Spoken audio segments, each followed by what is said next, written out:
This is problem 7-125. It is on page 407.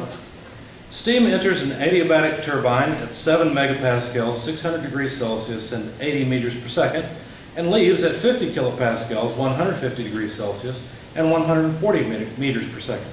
If the power output of the turbine is 6 megawatts, determine A, the mass flow rate of the steam flowing through the turbine, and B, the isentropic efficiency of the turbine. Okay, let me verify that I've got the right, yes, okay. Just making sure, sometimes the problem numbers change a bit from addition to addition, and it looks like this one's the same, so that's good. All right, so here's our steam turbine.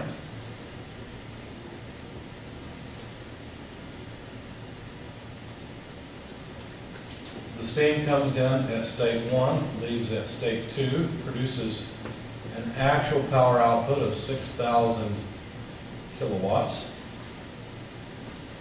The pressure coming in is 7 megapascals. Let's just go ahead and convert that to 7,000 kilopascals in case we need to. Temperature coming in, 600 degrees Celsius. And the velocity of the incoming stream is 80 meters per second. Okay, P2, 50 kilopascals, T2, 150 degrees Celsius, V2, 140 meters per second. Now it's convenient to go ahead and just look up all the properties we can find. So we can use the temperature and pressure to look up the enthalpy of the incoming stream, 3650.6 kilojoules per kilogram. The entropy of the incoming stream, 7.0910 kilojoules per kilogram per Kelvin. Of course, this is superheated steam, so that's where I got those pieces of information. And notice we can get the actual enthalpy. We've got the pressure and temperature, so the actual enthalpy can be looked up based on those two pieces of information. If you do that, it's 2,780.2 kilojoules per kilogram. Ideally, however, the entropy would be the same as the entropy coming in. Now, we could look up S2 actual. We have no reason to. There's no benefit to it, really. We could look it up. We're not going to. Okay? What we want to do is compare these two together because we're supposed to find the mass flow rate and the efficiency. Okay, and we can get at the efficiency without the actual entropy. But we'll need the ideal enthalpy, which will be based on the ideal entropy for the idealized turbine. Okay? Now, if you look up this pressure and temperature, you'll find that actually what would happen is the pressure would come out here, but the temperature would be different. So T2S will not be the same as T2A. The pressure is controlled. You usually use pumps and other things to control the pressure coming out of the turbine. But the temperature is something that you can't control. This temperature is coming out higher than it would be at in the ideal case. At 50 kilopascals, if well, let's go look it up. This will be beneficial. Let's go to the saturated tables for steam at 50 kilopascals. And so we're in the metric appendices, and we want saturated water. Okay, so we need the pressure table, because we know that's the variable that's guaranteed to be the same at the exit. In the pressure table, it's 50 kilopascals we want. So page 916, at 50 kilopascals, if you look up the entropy, you'll notice that this 7.0910 is between the entropy of saturated vapor and saturated liquid. So the saturated vapor entropy would be 7.5931. The saturated liquid entropy would be 1.0912. This is between the two. So ideally, the temperature should come out as the saturation temperature. Because ideally, if this turbine were reversible, the exiting stream would be a mixture of liquid and vapor. Not a lot of liquid, but some. And so the ideal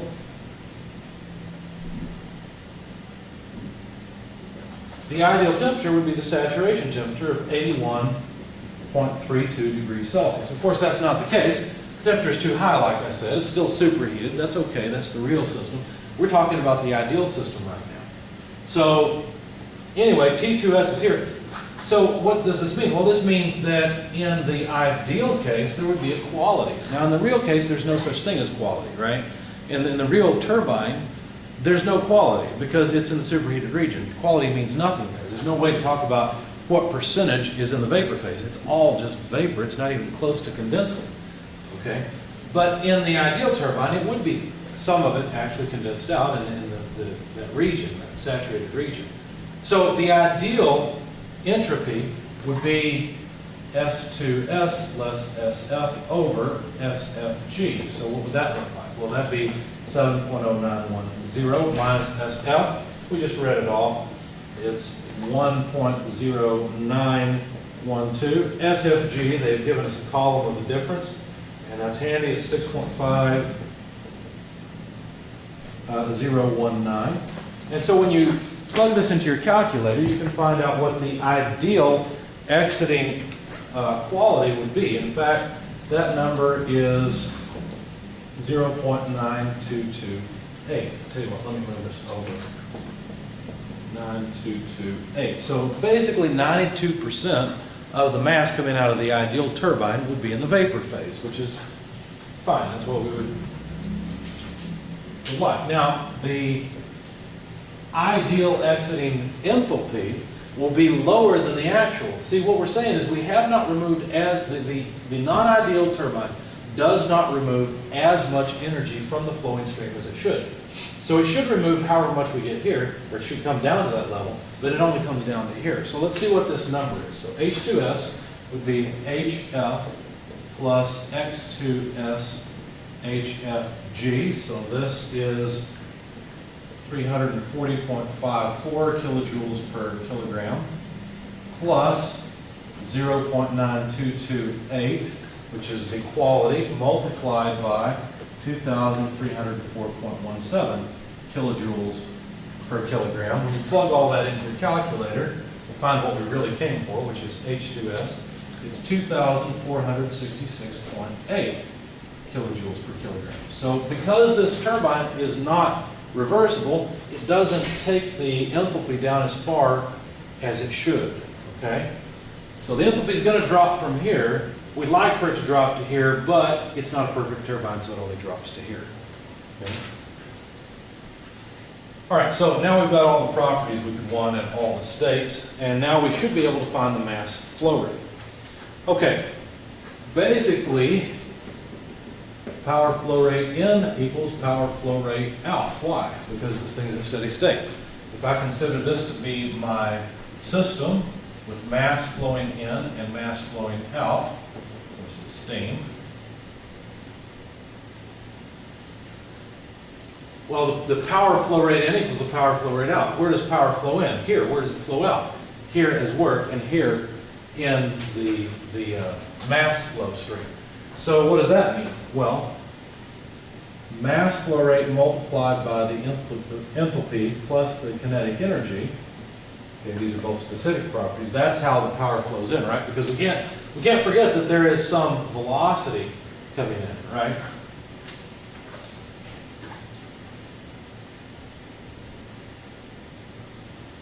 Okay, so both of these carry energy in. How does energy come out? Well, it comes out as shaft power, and it also comes out with the stream, the exiting steam. The exiting steam stream carries energy with it. Okay. So now we can plug in the numbers and see what we get. In fact, better yet, let's just go ahead and solve for what we want. So the power output would simply be the mass flow rate multiplied by the drop in enthalpy, as well as the drop or rise, in this case, in kinetic energy, okay, multiplied by the mass flow rate. So there we go. So let's plug all this in. Oh, wait a second, I'm sorry. We know the power output, I solved for the wrong thing. We wanted the mass flow rate. Okay. Well, let's just continue and go for the mass flow rate then. So that would be power output divided by H1 less H2 plus V1 squared less V2 squared quantity over 2. Okay? All right. Now, I want you to do some calculations. I'm not going to do them here. But I want you to do some calculations because part of this is negligible. Anyway, the power output is 6,000 kilowatts, which is at 6,000 kilojoules per second. The enthalpy, let's see, looks like I'm going to run out of space. Hang on, let me clean this up just a little bit. We don't need all the details anymore of how we got the quality. And we don't need all the details anymore of how we got the ideal exiting enthalpy. But I do need the space. Okay. So the enthalpy coming in is 3,650.6. The enthalpy leaving, the actual enthalpy leaving, because we're talking about actual work and actual enthalpy, is 2,780.2. And those are both kilojoules per kilogram. I'm just breaking up the velocity or the kinetic energy in the enthalpy terms. The velocity coming in is 80 meters per second, which has to be squared. And I'm afraid I'm running off the video, so let me break the line and just put it down here. This is still in the denominator. So 80 meters per second, quantity squared, minus V2 squared. Well, V2 is 140 meters per second, quantity squared. This has to be divided by 2. Now you see we have a problem. We're trying to add something that is kilojoules per kilogram to something that is meters squared per second squared. That doesn't work.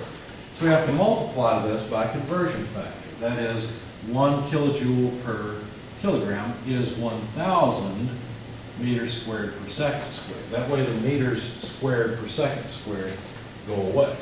Okay? Now, you're at home, you're watching this video, you're wherever. I want you to calculate the magnitude of this term, this kinetic energy change term. It will be negative, of course, because the exiting velocity is higher than the entering velocity. And I want you to calculate the magnitude of this term, the enthalpy change, and see what you find. I think what you're going to find is that this term is tiny by comparison to this term. That's why we neglect it most of the time. Okay, but your author gave it to you so you could do that and see it. So I don't want you to miss it. Anyway, plug in all this into your calculator. You find that the mass flow rate is about 6.95 kilograms per second. Okay, so there's our first answer, 6.95 kilograms per second. All right, now to calculate the efficiency, isentropic efficiency, the isentropic efficiency is the actual power output over the ideal power output, because the actual power output will be less than the ideal power output. Okay? So this would be equal to the actual power output divided by the mass flow rate multiplied by the ideal enthalpy drop plus the ideal kinetic energy drop, okay, or increase in this case. Now, we have a small problem because we really don't have a good way of coming up with the ideal exiting velocity. Okay? We don't know anything about the cross-sectional areas. What I will have to do is just approximate this is just V2.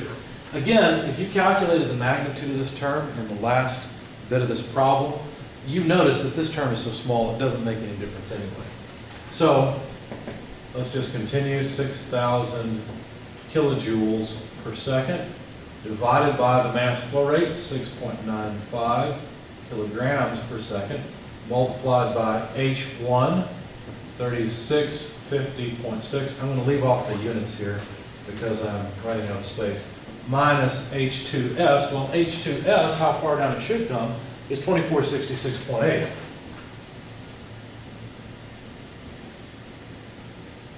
Now both these, I'll tell you what, let's just do it this way. Both of these have units of kilojoules per kilogram. And then plus 80 squared less 140 squared over 2. That way it all fits on the video. And this term would have units of meters squared per second squared. Obviously, you have to convert. I won't show you those details. I'll assume you're able to do that. Okay?